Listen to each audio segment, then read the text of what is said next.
So it's pretty windy outside, but these heavy showers brought some strong winds here to near Lake Telemark. And the same activity that brought these strong winds brought a report of what it looks like snow just northwest of Montville. However, this isn't snow, this is graupel. Because look at your temperatures. Right here at Aeroflex Andover Airport, you have a dew point depression of 22 degrees. And in Sussex, it's even more impressive with a 31-degree dew point depression, surface temperatures of 50, dew point of 19. What that's telling me is that where your clouds are forming, your cloud base, temperatures are in the low 20s.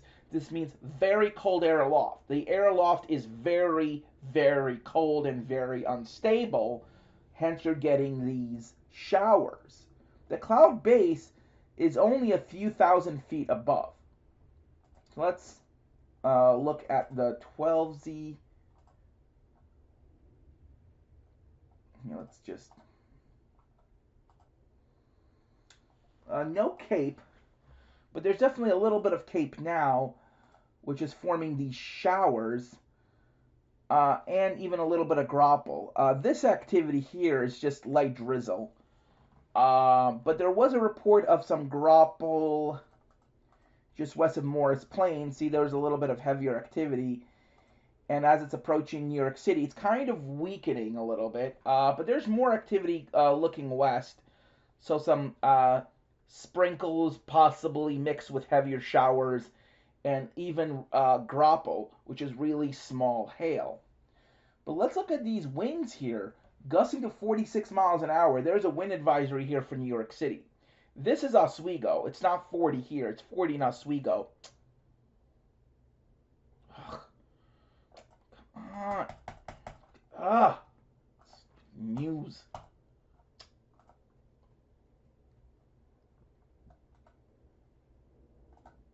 There we go. Yeah, see, it's 40 in Oswego with light rain. Here in my area, it's about 53 degrees, so it's pretty warm. Look at that, a 21-degree dew point depression. So yeah, air is very dry, but it's also kind of unstable, hence these strong winds. There's a lot of mixing going on. Stronger winds aloft are being brought down to the surface by this instability, especially with these showers. And here in Rochester, there was a report of snow squalls earlier. Right there, see blowing snow? That's really actually a snow squall that went through earlier. If you look closely, you could see these snow squalls moving through. The correct report would have been a snow squall. And there's even possibly thunderstorms coming through here. I mean, if you look here, there might be some electrical activity with this activity. But a lot of what you're seeing here is because of wind turbines, interference due to wind turbines in western New York by the lakes. There's a lot of good wind energy here coming off the lakes because by the lakes you get really strong winds, so you get a lot of that wind energy. So really good for really good areas for wind turbines here in the Tug Hill, and especially here along the shores of Lake Erie. So, yep. So New York City can experience sprinkles and showers and bits of graupel. So right here, let's look at the weather report. See, ice pellets and sleet. That's actually graupel mixed with rain. That's the correct report. Again, ice pellets mixed with rain. Sleet entails you have an inversion, warm air, cold air aloft, wedged between.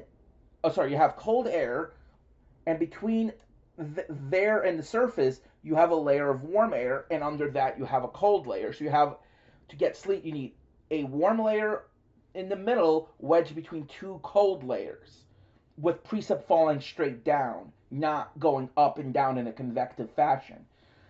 This precip is convective, so this is actually not sleet. You could really call this small, really small hail. Because that's what graupel is. Graupel is how hail starts to form. So this is convective precip. not stratiform. Even though it's ice pellets, mixed rain and ice pellets is more of an accurate report than ice pellets and sleet.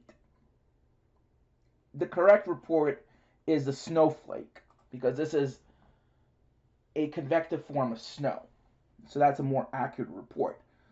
So, wow, look at that, 48, 38. Yeah, there actually might be some thunderstorms forming, because this is convective. I think this thing just froze.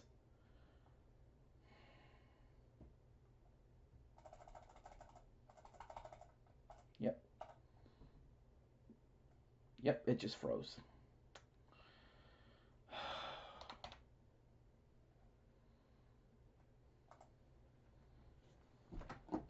I didn't even close it out. It just froze and crashed. There we go. Near Shoreham just had some sleet went through, some graupel that went through. It looks like a cell just formed right here. And then going to KBOX. No report yet, but this is as of 1:56. Yeah, I believe New Shoreham right now, you should be getting some, or just had some very heavy graupel. A good amount of graupel just went through New Shoreham. Even though the dew point is 38, that's because you're surrounded by water. But if you go just a little bit aloft, the dew point's going to be really, really low. So, yeah.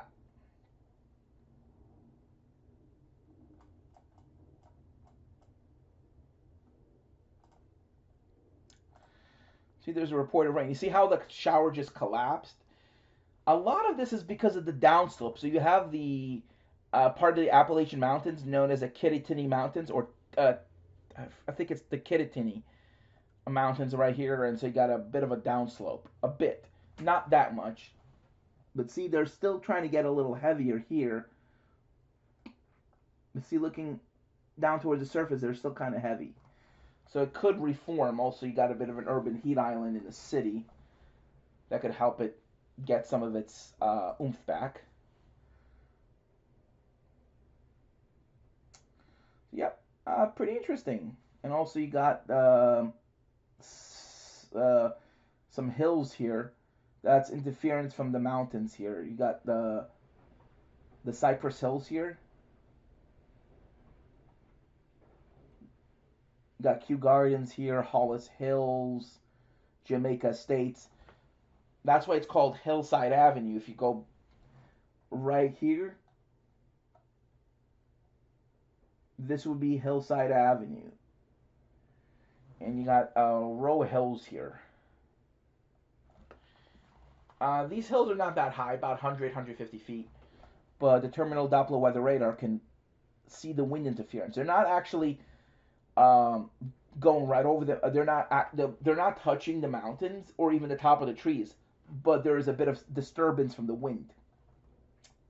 Because keep in mind, the beam height is over 500 feet here, and this is above the radar.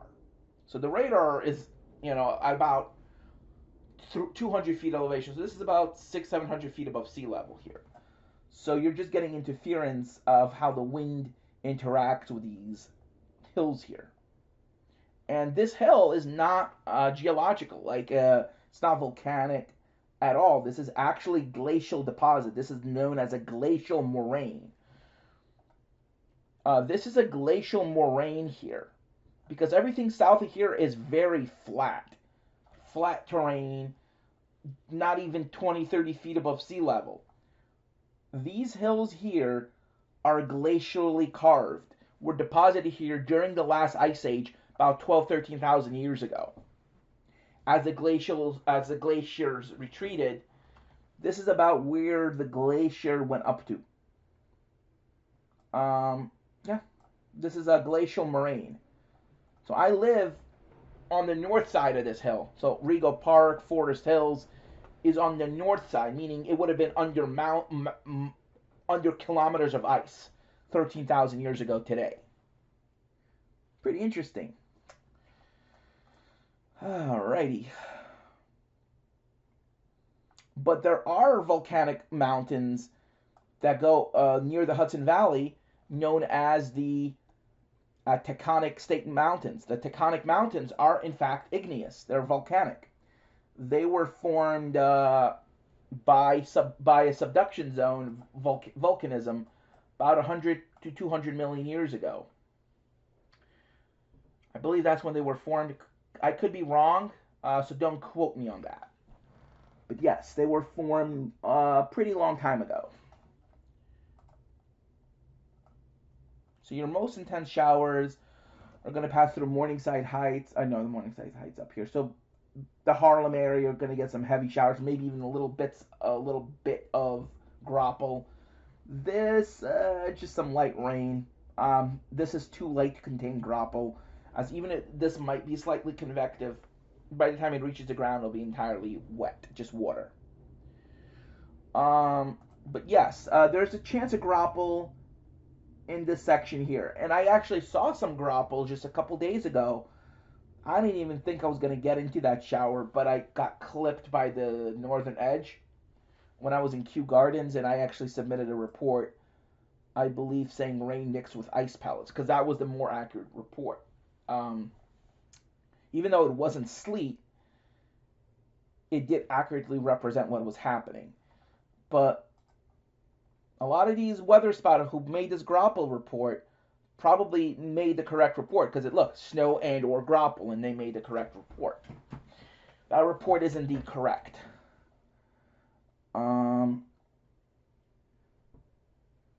But graupel in an environment like today, where the surface is well above freezing and it mixes with rain, and the graupel slightly melts, what happens when graupel melts, especially if it accumulates a little bit? There's a little bit of ice in it, so because it's really compact. So you would get some ice. So some people who might not have that much meteorology experience or background might assume that this is sleet. Sleet only happens when there is an inversion, not convective. There are other people who say that this is small hail, which is also not entirely wrong either, because graupel is technically how hail starts to form.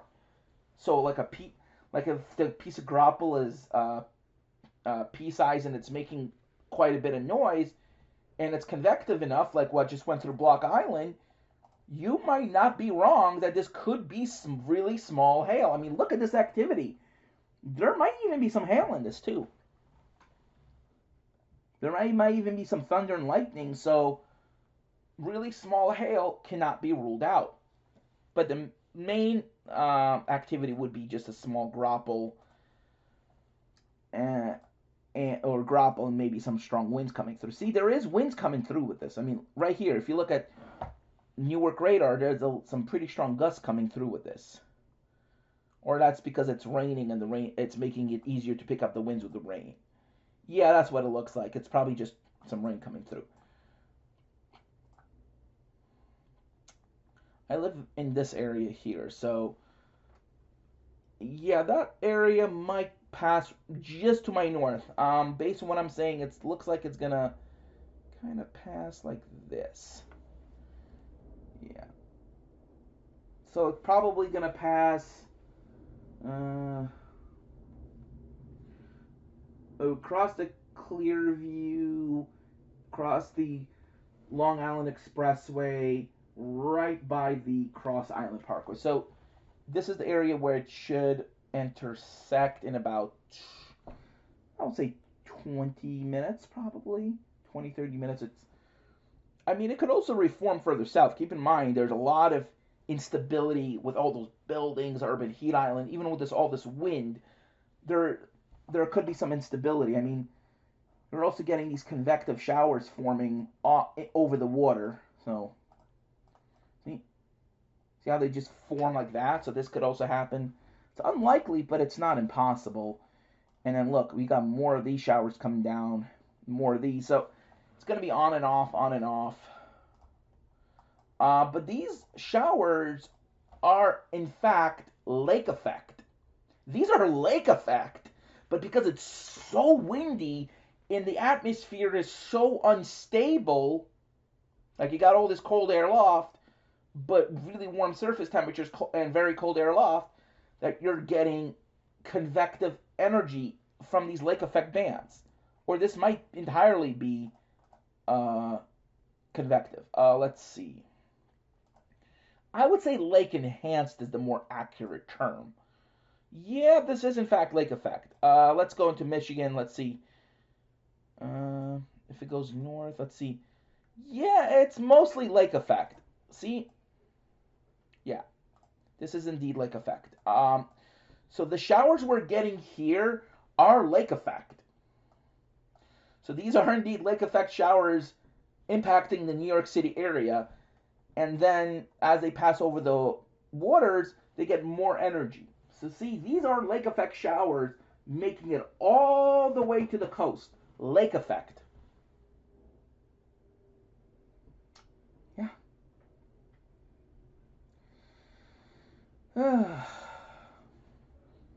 Very, very rare. This is very rare to get such intense lake effect or lake enhanced precip making it all the way to the coast. I think this may happen once every couple years or once a year. But this usually happens when you get very strong winds, because with winds really strong, the precip doesn't have enough time to dry up. Like if the winds were 10 miles an hour, 15 miles an hour, the precip would quickly dry up. Yeah, so pretty impressive. And you still got about 2 hours left until sunset, so you'll still get some instability. Even though it's lake effect, you still get the enhancement from the instability itself. Yeah. Yeah, it looks like the shower is weakening. Anyway, thank you all for watching, and looking to make another video soon.